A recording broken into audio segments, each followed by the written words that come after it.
Shakespeare की comedy का नाम सुनते ही शायद ऐसा लगता हो कि कहानी में बस चुटकुले होंगे और अंत में सब खुशी खुशी रहने लगेंगे। हाँ बिल्कुल। लेकिन असल में उनकी इस कॉमेडी की दुनिया किसी मतलब गहरी भूल भुलैया से कम नहीं है। सही कहा, जहां हंसी के पीछे फांसी का फंदा, कत्ल की धमकियां और खौफनाक धोखे छिपे हैं। वही तो, आज हम इसी विषय पर एक विस्तृत चर्चा कर रहे हैं।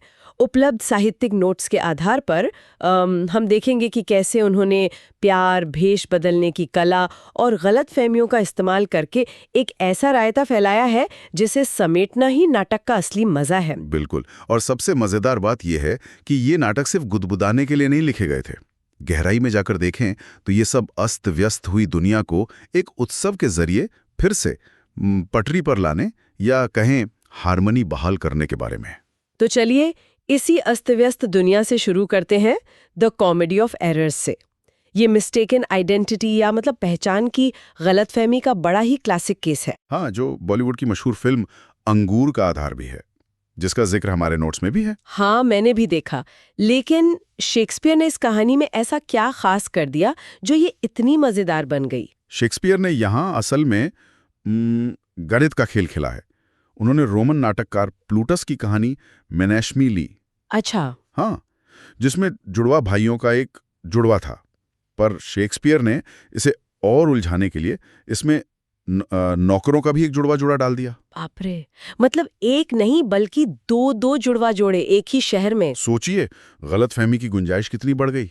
अराजकता का स्तर एकदम चरम पर पहुंच गया। हाँ, लेकिन इसी नाटक में एक आदमी इजियन को 24 घंटे में पैसे न देने पर फांसी की सजा भी तो सुनाई जाती है। बिल्कुल। और उसका नौकर ड्रोमियो जमानत के पैसे लाने के बजाय एक रस्सी ले आता है। फांसी के डर के बीच ये कैसा मजाक है। यही वो विरोधाभास है जो हास्य पैदा करता है। शेक्सपियर तनाव को चरम पर ले जाते हैं और फिर अजीबोगरीब हरकतों से कॉमेडी का तड़का लगाते हैं। दर्शक सोचता है कि अब तो जान गई।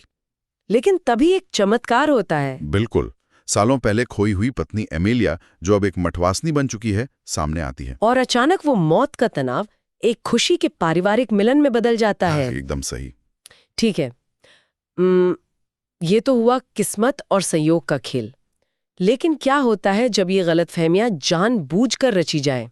आपका मतलब एक हथियार की तरह? हाँ, मेरा मतलब है द टेमिंग ऑफ द श्रू और द मेरी वाइव्स ऑफ विंसर से। बहुत ही सटीक तुलना है। टेमिंग ऑफ द श्रू की शुरुआत एक फ्रेम प्ले से होती है।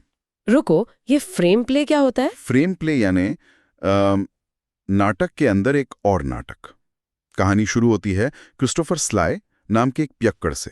अच्छा। उसे धोखा देकर ये यकीन दिलाया जाता है कि वो कोई बहुत बड़ा रईस है, और यही मनोवैज्ञानिक धोखा मुख्य कहानी में पेट्रोशियो अपनी पत्नी कैथरीन के साथ करता है। मतलब वो उसे सोने या खाने नहीं देता ताकि उसे टेम कर सके या वश में कर सके। हाँ बिल्कुल। जो कि आज के नजरिए से काफी दाग है। और नाटक के अंत में कैथरीन जो पति के आज्ञाकारिता पर इतना लंबा चौड़ा भाषण देती है, हाँ वो भाषण, मुझे तो हमेशा शक होता है कि क्या वो सच में बदल गई है या ये सिर्फ उसकी एक चाल है। और यही बात आज भी आलोचकों को उलझाए रखती है। लेकिन अगर इसके ठीक विपरीत सत्ता के खेल को देखना हो तो द मेरी वाइव्स ऑफ विंडसर सबसे बेहतरीन उदाहरण है।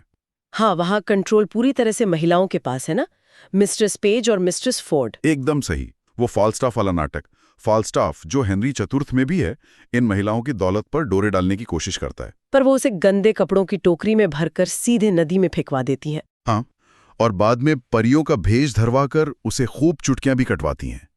फाल्स्टाफ की यह हार असल में महिलाओं की चतुराई की जीत है। मतलब यहाँ भेष बदलना महिलाओं का लालच को सजा देने का सबसे बड़ा हथियार है। बिल्कुल। भेष बदलने की बात हो ही रही है तो द मर्चेंट ऑफ वेनिस और मेजर फॉर मेजर पर आते हैं। यहाँ तो भेष बदलना सीधा जिंदगी और मौत का मामला बन जाता है। हाँ, एकदम गंभीर विषय। मुझे तो समझ नहीं आता कि इन्हें कॉमेडी क्यों कहा जाता है। इनमें तो वेश्यावृत्ति, मौत की सजा, पाखंड जैसे डार्क विषय भरे पड़े हैं। क्योंकि इनमें न्याय और नैतिकता की जटिलताओं को सुलझाया जाता है। मर्चेंट ऑफ वेनिस में शाइलॉक कर्ज ना चुकाने पर 1 पाउंड मांस मांगता है, लेकिन बिना एक भी बूंद खून बहाए ये शर्त तो पूरी हो ही नहीं सकती। एकदम सही। पोर्शिया एक वकील बाल्थाजार का भेष धरकर अदालत में आती है और शाइलॉक को कानून के ही जाल में फंसाती है। अरे वाह, वो साबित करती है कि बॉन्ड में मांस लिखा है, खून नहीं। इस एक कमी से वो जान बचा लेती है। हाँ, और मेजर फॉर मेजर में तो हद ही हो जाती है। वहां भ्रष्ट एंजेलो कहता है कि अगर इसाबेला उसके साथ सोएगी तभी वो उसके भाई क्लॉडियो की जान बख्शेगा। फिर वियना का ड्यूक विंसेंटियो एक साधु के भेष में आके वो बेड ट्रिक और हेड ट्रिक खेलता है। ये दोनों ट्रिक्स असल में काम कैसे करती हैं? ये बहुत ही चालाकी भरा प्लान था। ड्यूक इसाबेला की जगह अंधेरे में एंजेलो की मंगेतर मारियाना को भेज देता है। ये हुई बेड ट्रिक। अच्छा, लेकिन एंजेलो मुकर जाता है और फिर भी क्लॉडियो को मारने का आदेश दे देता है। तब ड्यूक जेल में मरे हुए एक समुद्री डाकू का सिर क्लॉडियो का बताकर भिजवा देता है। ये हुई हेड ट्रिक। बाप रे, मतलब न्याय और दया का संतुलन बनाने के लिए ड्यूक को खुद धोखे का सहारा लेना पड़ा। बिल्कुल। शेक्सपियर की कॉमेडी बस हंसने के लिए नहीं है। हास्य के आवरण में वे हमें इंसानियत के सबसे जटिल सवालों का सामना करवाती हैं। वो दिखाती हैं कि दुनिया कितनी उलझी हुई है और कभी-कभी सच्चाई को जिताने के लिए चालबाजी करनी ही पड़ती है। एकदम सच कहा आपने। तो इस सफर को खत्म करने से पहले सुनने वालों के लिए सोचने का एक दिलचस्प विषय छोड़ते हैं। मेजर फॉर मेजर के बिल्कुल अंत में जब ड्यूक विंसेंटियो इजाबेला के सामने शादी का प्रस्ताव रखता है तो इजाबेला का कोई जवाब नहीं आता।